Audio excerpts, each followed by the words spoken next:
Have you ever noticed that some people can say the same thing for years and nobody listens? Then the right person says it once and then suddenly everybody gets it. Same message, same idea, same conclusion, different messenger. And I've always found that fascinating because sometimes I don't think people disagree with the message. I think they disagree with who's saying it. And that raises a bigger question. Are we evaluating ideas or are we evaluating people?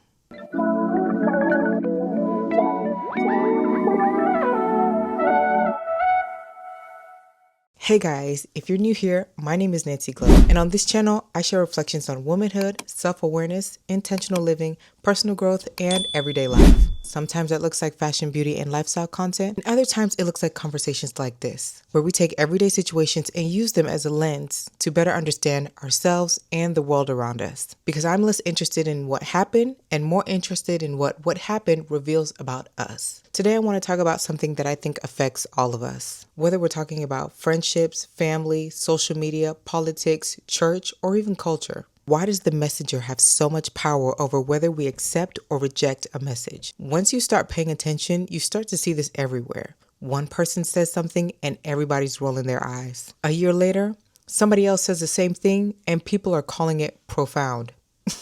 Now, to be very clear, I'm not talking about expertise because sometimes the messenger does matter. If I need heart surgery, I care very much who's delivering that message. That's not what I'm talking about. I'm talking about situations where the idea itself never changed. The only thing that changed was the person that was delivering it. And yet, the reaction completely changed.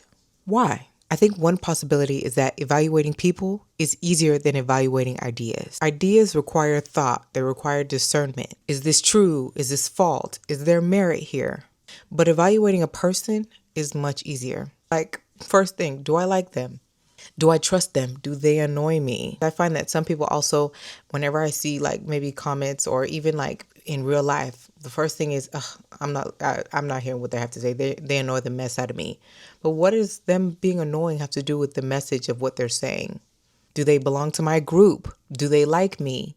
And before we know it, we've answered all of those questions without actually evaluating the message itself. Now, before somebody says it, yes, credibility does matter. Expertise matters. Character matters. Those things are important, but they're not the same thing as the truth. Because a credible person can be wrong. And a flawed person, whether we like it or not, can occasionally be right. Those are uncomfortable truths, but they are truths nonetheless. And I think a lot of people unintentionally collapse those two ideas into one. If I like you, you're right. If I dislike you, you're wrong. But the truth is, life doesn't work that way. And I think social media has made this even worse because now every idea comes attached to a person, a brand, a community, a tribe. And oftentimes before people have evaluated the idea, they've already decided how they feel about the person presenting it. It's almost like the messenger becomes a shortcut that allows us to avoid doing the harder work of actually thinking. And that is dangerous because if we're being honest, most of us have accepted things way too quickly because we like the source and rejected things too quickly because we disliked the source. But here's the part that I find most interesting. Why are we so influenced by the messenger in the first place? I think part of it is that people are emotional creatures. We like to think we're rational, but we're not. Our feelings about people does influence how we hear them. Our biases influence how we hear them, which means that discernment isn't just about evaluating information. It's also about becoming aware of ourselves because sometimes the barrier isn't the message. Sometimes the barrier is what the message triggers in us.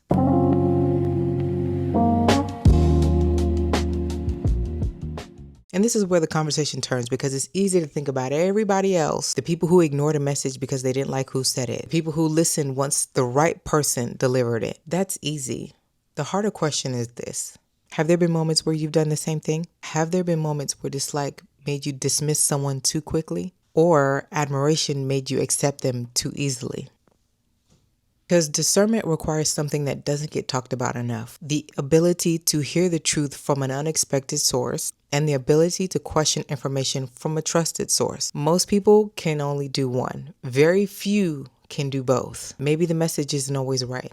Maybe the messenger isn't always credible. But if we never spend the time to separate those two things, we'll spend the rest of our lives outsourcing our thinking to our preferences. And I think that's worth paying attention to.